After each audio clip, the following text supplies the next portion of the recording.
Olá, seja muito bem-vindo, bem-vinda ao Grupo Mídia Cast. Você que gosta de histórias, de empreendedores, de liderança, pessoas que se arriscam e que fazem a diferença, principalmente no setor da saúde, seu lugar é aqui.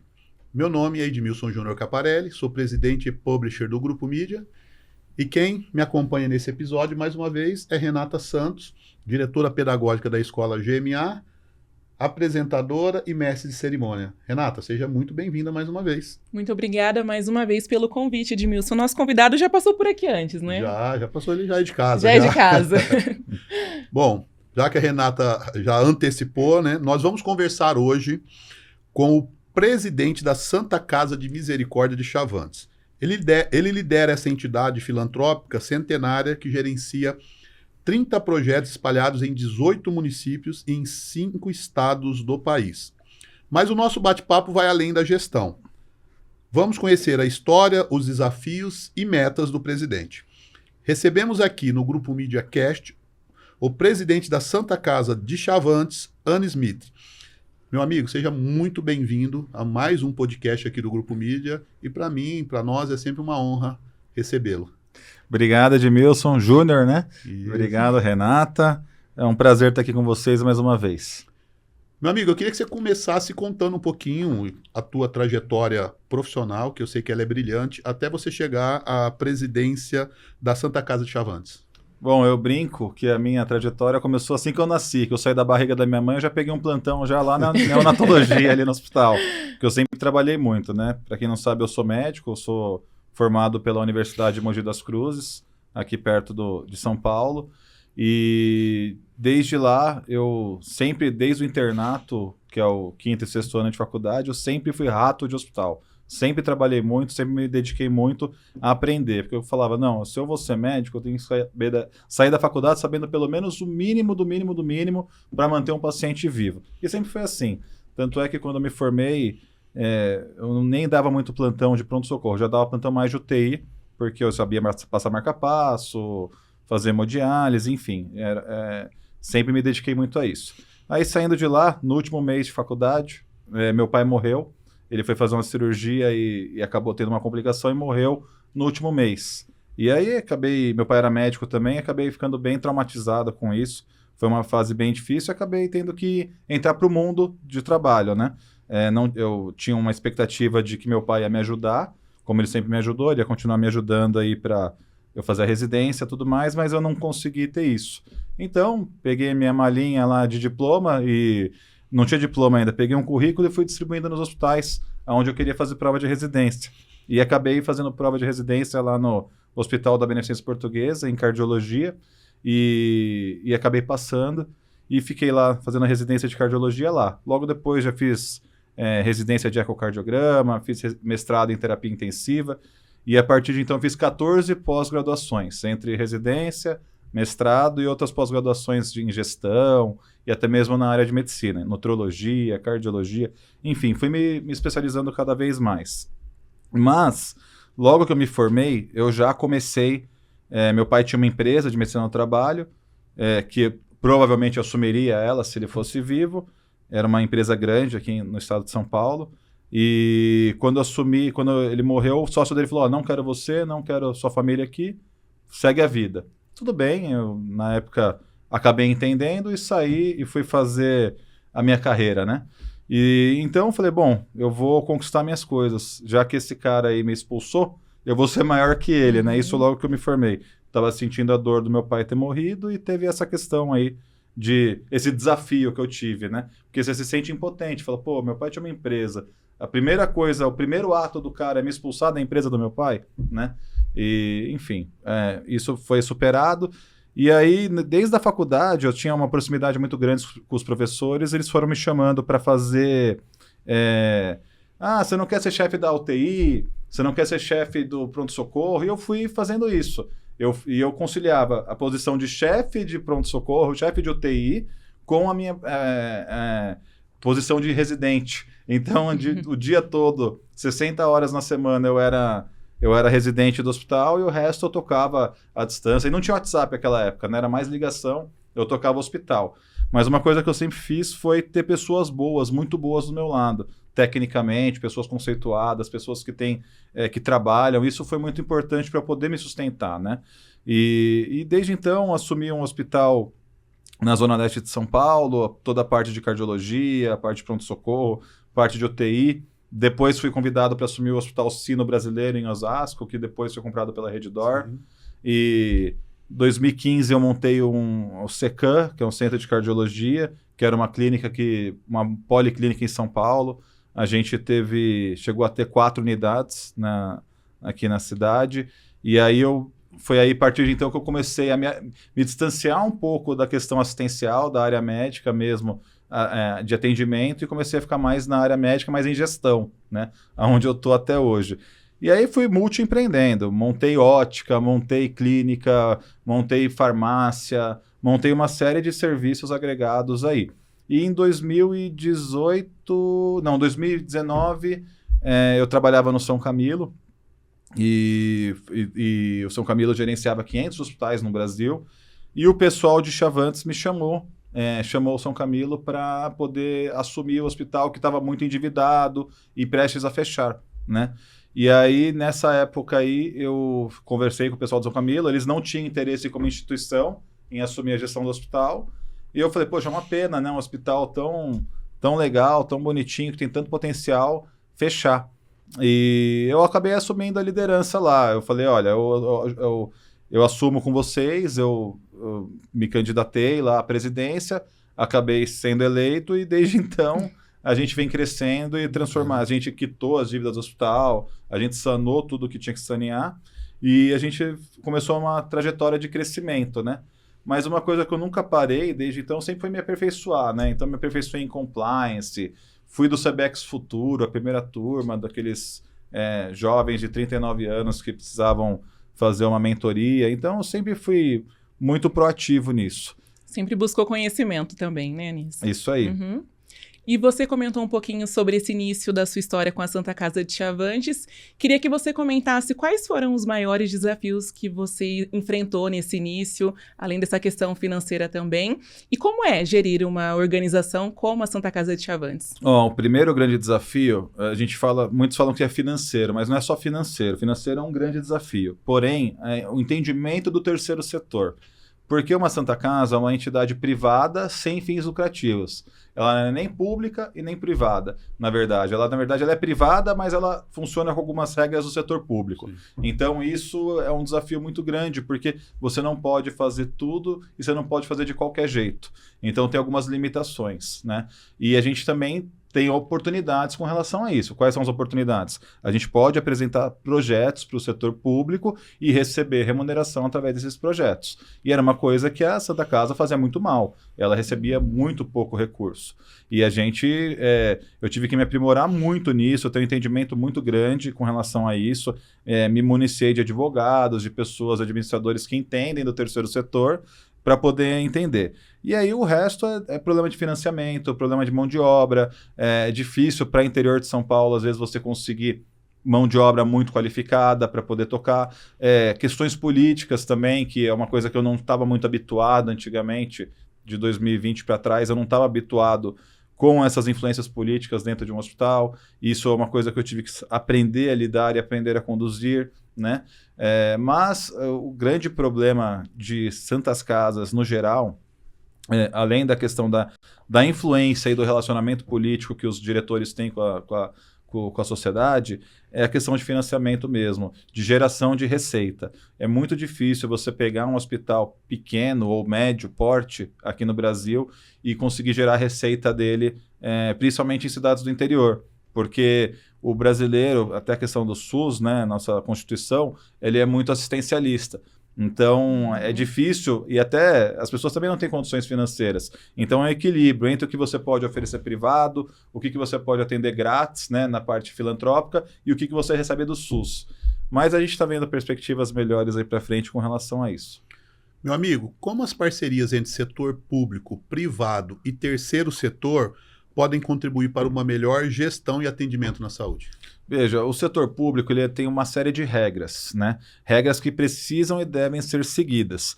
E muitas vezes o Brasil, são 200 países que existem no mundo aproximadamente, o Brasil está em 137º em burocracia para o setor público contratualizar com alguém. Então, para o cara comprar, um prefeito comprar uma jarra como essa de água, ele tem que licitar, ele tem que fazer uns procedimentos, uma série de procedimentos que às vezes levam 6 meses para ser concluídos, e isso quando os são concluídos, né? Além disso, tem questão de dotação orçamentária, enfim. O setor público, na sua própria concepção, ele não tem a eficiência que o setor privado tem, né? Por isso que a missão da Santa Casa de Chavantes é promover saúde pública com a eficiência do setor privado. E ele não consegue absorver tudo. Concurso público paga mal, concurso público também ele tem uma limitação de contratualização, que ele não pode exceder 55% da receita da prefeitura com folha salarial, e muitas vezes tem setores da prefeitura que são deficitários, ou do Estado. Então, o setor público é ineficiente para gestão rápida, e a saúde ela é muito dinâmica, ela evolui muito rápido e evolui todos os dias, né? Então, eles não conseguem ter esse dinamismo.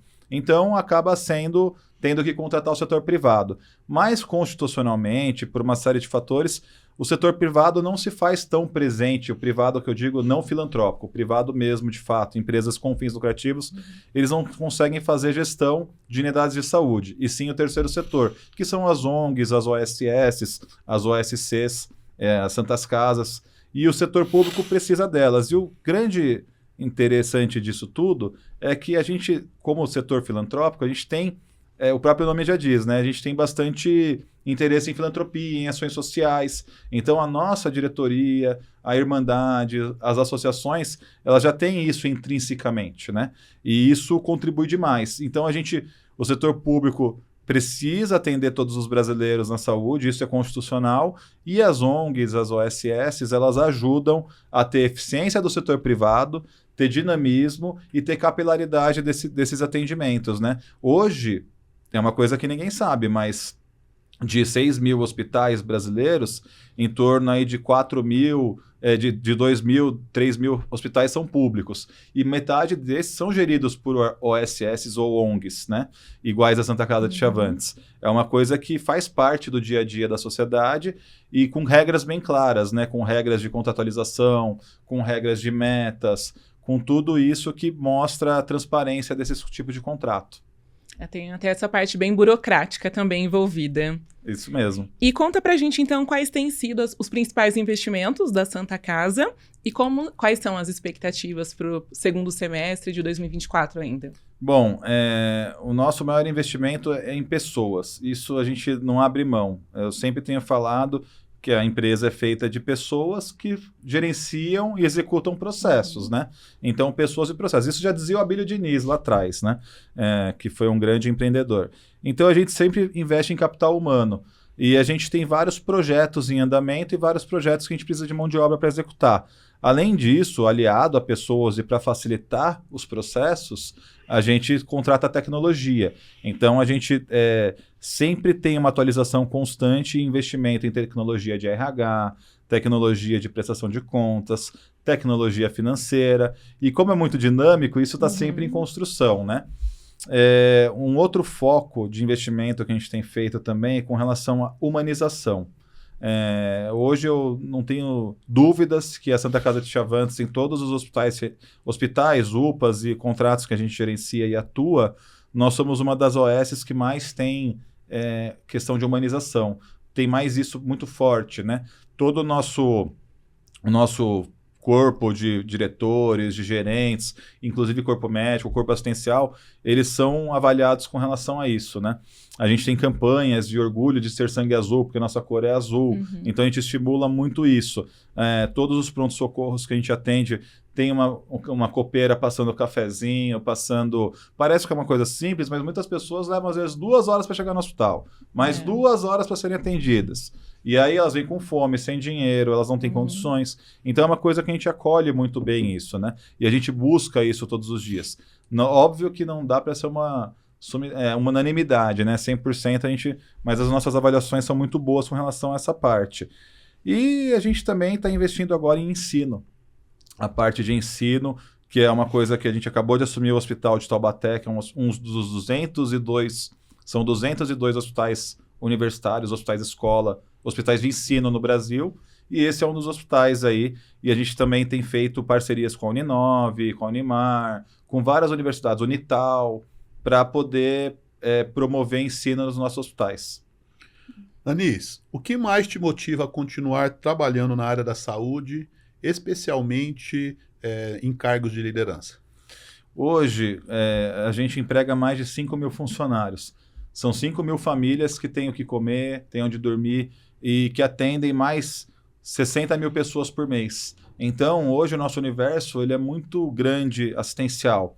E isso me motiva todos os dias a trazer para essas pessoas fonte de emprego, fonte de renda e para os nossos pacientes a saúde, né? Que eles tanto almejam e precisam. Isso é muito motivador.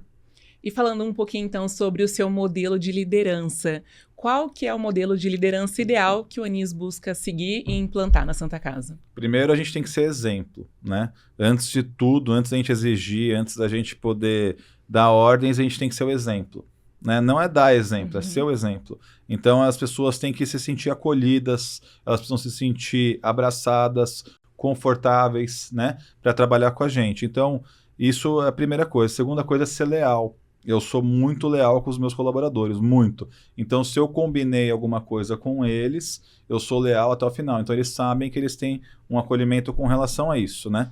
E além disso, a gente tem que ser um pouco democrático. Quando dá para ser democrático, mas também a gente tem que ser meio capitão, meio ditador, quando precisa ser também. A liderança, ela exige muitas vezes que você assuma aquele compromisso e aquela responsabilidade e que você vai ser assim e ponto. E tem as outras vezes que, principalmente quando a gente vai apresentar projetos, todo mundo traz os seus projetos para dentro da mesa e a gente consegue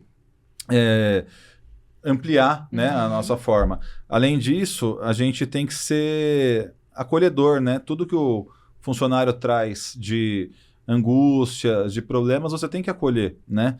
Não que você tem que ser uma caixa de problemas. A empresa não depende de você. Você tem que delegar, mas sem largar. Não pode ser delargar.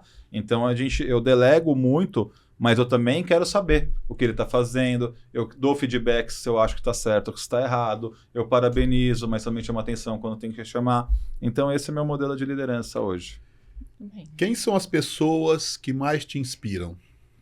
Bom, primeira coisa, meu pai, né? Meu pai que faleceu, ele era uma grande fonte de inspiração para mim. Mas assim, de pessoas que não são relacionadas à família e tudo mais, tem vários líderes hoje que a gente pode se espelhar.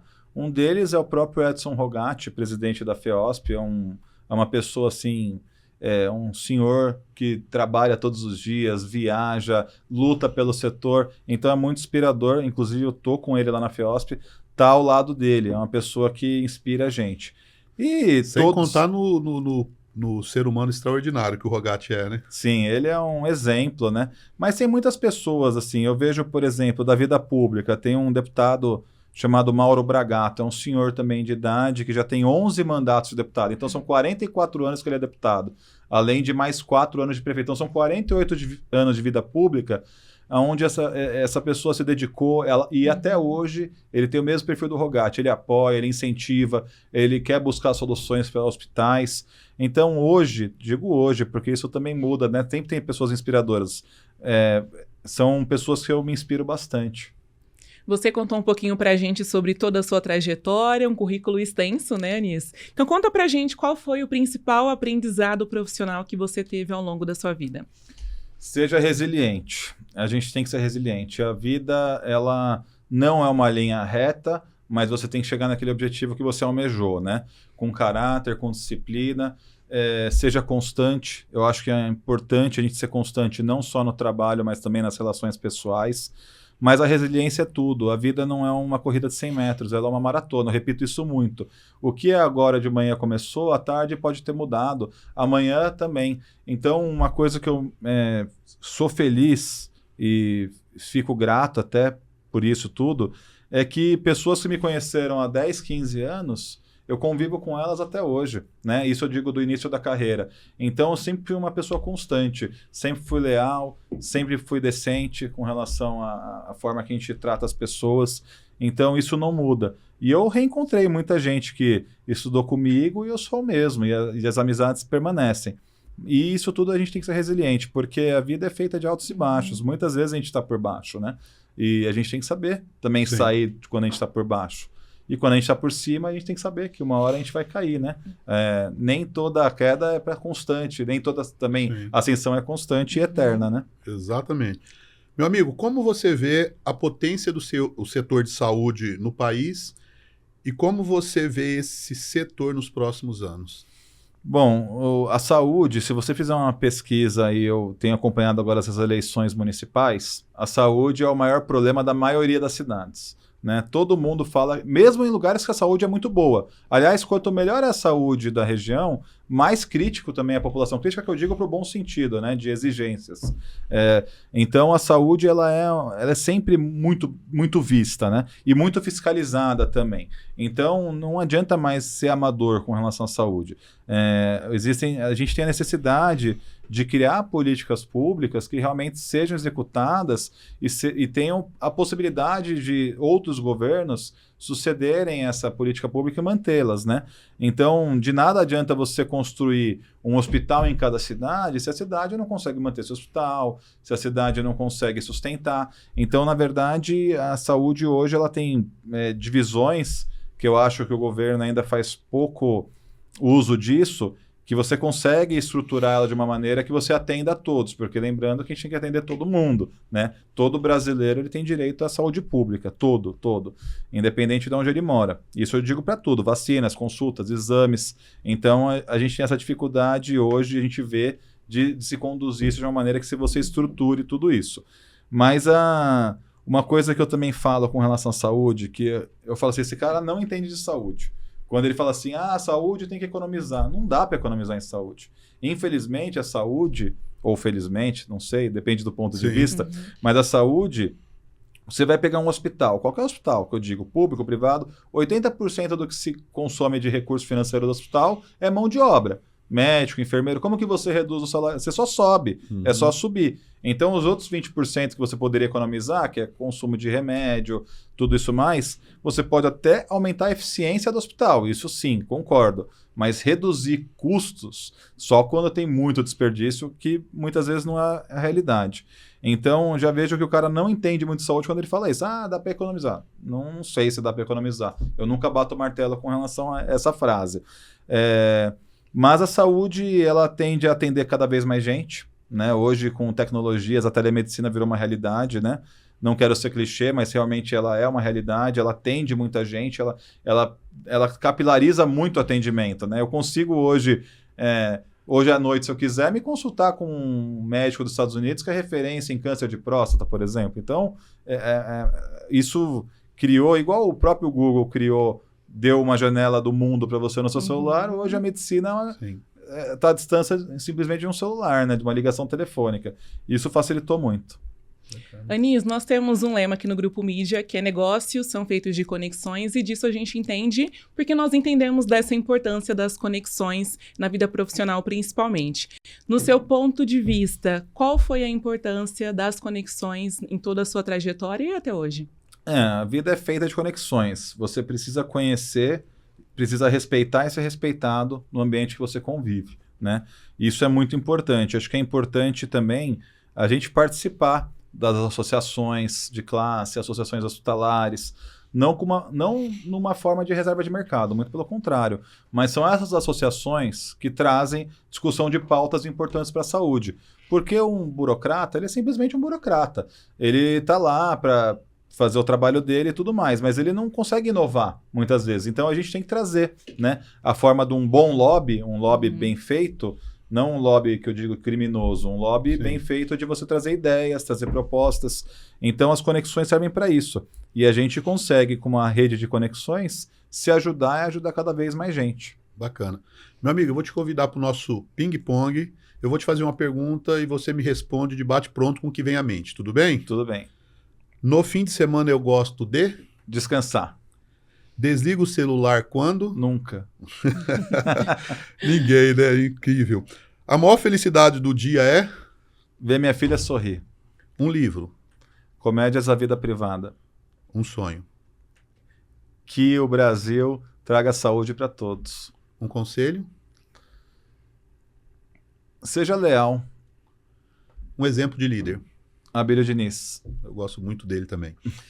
Anísio, eu queria te agradecer muito a tua presença aqui. Eu sei da tua correria, da tua agenda. Você reservar esse tempo para bater esse papo com a gente, tá bom? Muito obrigado. Foi um prazer. Muito obrigado, viu?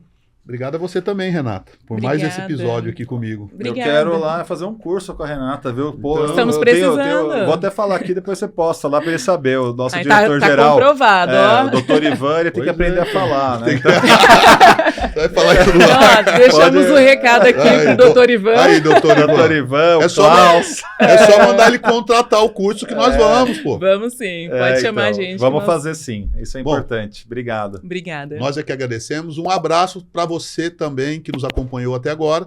E não deixe de acompanhar nosso canal no YouTube e também nossos portais de notícias para ter informações sobre o setor da saúde. Um abraço e até a próxima.